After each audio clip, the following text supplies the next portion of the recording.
back to my channel. So today we're going to talk about nutrition. I know, boring, so boring. I get that. I certainly thought that too. But here's the thing, being healthy really isn't that complicated. It's not rocket science, but it is biochemistry, literally. We are hardwired to eat particular nutrients, each with a particular function in the body, and you cannot expect optimal health if you don't practice nutritional excellence, as Pam Popper puts it, food over medicine. You should look her up. So if all of the conflicting news reports and nutritional information, and it's a barrage of information, seems confusing, that's because there are very large corporations whose profit margin depends on your confusion.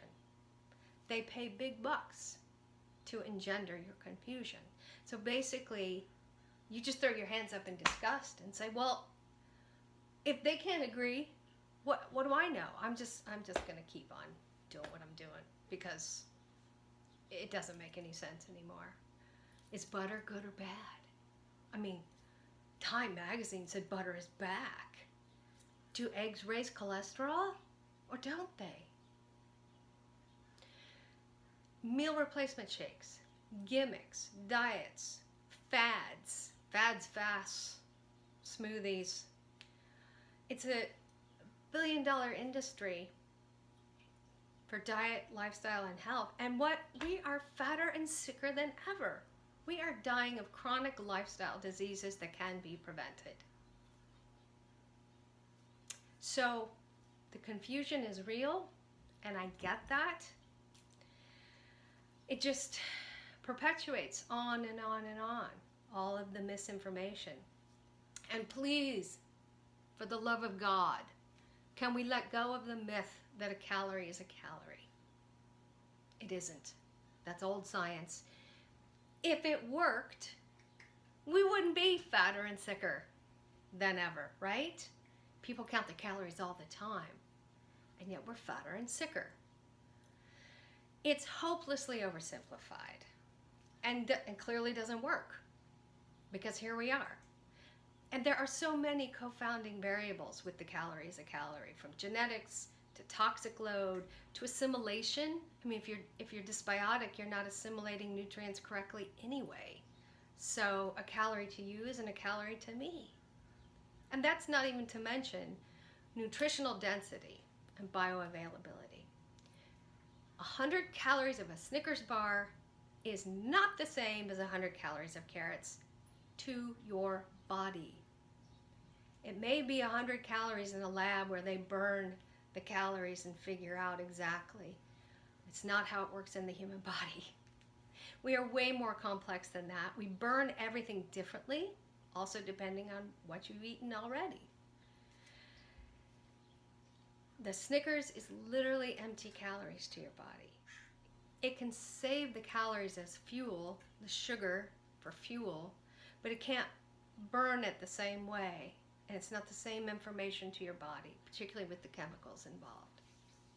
So I'll put some resources about the calorie as a calorie. But let's let go of that mythos. Let's concentrate on nutritional density and nutritional quality as opposed to calories. So my diet philosophy is, it's not a diet. It's your life. It's not 3 weeks and you're going to get better. It's not gimmicks. It's not meal replacement shakes. There's no pill to take. There's no quick fixes. It doesn't work that way. But as you can see, and I will list, first, do no harm, right? So if you're in a dysbiotic state, your microbiome is a wreck, you have leaky gut, the first step is to stop. If you've been poking yourself in the eye with a fork, stop poking yourself in the eye with a fork. So we have to remove those items that are causing damage, right? That's the first step. So here's the action steps for basic nutritional foundation that I used for me. This is what works for me. I began practicing reducitarianism, no meat before 6 p.m., and no dirty meat, because CAFO meat is full of antibiotics, and I'm focused on the microbiome, so I don't want to take antibiotics because I want them to be well and healthy and not kill them 3 times a day eating junk meat that kills my microbiome. Eat as much whole food, veggies, nuts, seeds, legumes as you can. Way more than you think you should. You know, a salad once a week with your steak. No, that doesn't count. What you want to do is have the fruits and veg start crowding everything else off the plate. 3/4 of the plate is fresh, whole fruits, veg, grains, nuts, seeds, legumes. And 1/4 is the nonsense. Preferably no. No more processed foods. That seems like an obvious one if you're going to practice nutritional excellence. The processed stuff is full of chemicals, preservatives, additives, emulsifiers, things that damage your microbiome, cause leaky gut, confuse your body with non-nutritive food-like substances. You have to stop the processed junk. If you're serious, it's a free country. You don't have to do any of this. No high fructose corn syrup, and that's a tough one. You have to turn things over, read the labels. It's in an awful lot of things. Ketchup. God, we are in such a state right now. As I said, no antibiotics in the beef. Obviously, if you have an infection and a prescription antibiotic, then you have to do that.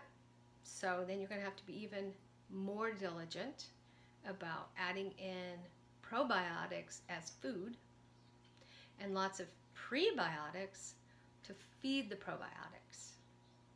This is the metaphor I use to distinguish between probiotics and prebiotics. So probiotics are all the guests you invite to your party. Come on in. We're having a party in the microbiome. Enjoy. The prebiotics are all the goodies and treats that you serve at your party to keep them there. It doesn't do any good to take probiotics, whether that's in food or a pill, just for them to get washed through because you haven't fed them. And that's what prebiotics do. And prebiotics means fiber, resistant starches. That's why it's really important. Also, maximum of 21 grams a day of added sugars. Again, you're going to have to turn things over and read labels. That's part of this journey, is awareness of what is going in your body. I had no idea about the 21 grams a day rule until a friend at work had told me. And I turned over my healthy yogurt because I was being good and having yogurt for lunch. I think there was 30 grams of sugar just in one serving of yogurt. Again, this journey is about awareness of what you're doing, mindfulness about the food you put in your body and how it affects you. So, those are some of the basics. I don't think I told you anything you don't really already know. May not be comfortable information because we like hearing good things about bad habits. But if you want to get healthy, if you want to have optimal health, fight inflammation, heal your leaky gut, bring your microbiome back up to functioning, that's some of the things you're going to have to get real about. What you put in your mouth, it's biochemistry. Okay, so I'll link some references, books, sites at the end of this. But I hope you're going to stick with me on the journey. Thank you very much. Peace out. Bye.